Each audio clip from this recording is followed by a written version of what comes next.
అందరికీ నమస్కారం అండి. జీవితం దారి తప్పితే దుఃఖం తప్పదు. ప్రతి మనిషి తన సొంత జీవితానికి నిర్మాత.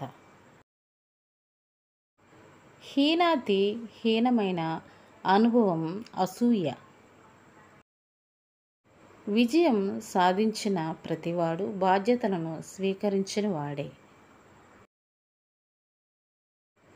మనం నివసించే గృహాన్ని మానవ చేతులు నిర్మిస్తాయి. అందులో నివసించే కుటుంబాన్ని మానవ హృదయాలు నిర్మించుకోవాలి.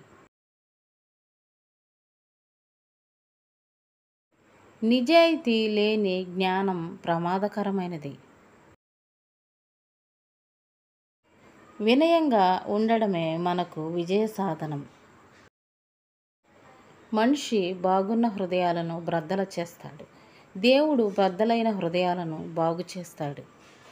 ఫ్రెండ్స్, ఈ వీడియో కనుక మీకు నచ్చితే ఒక లైక్ చేసి షేర్ చేయండి.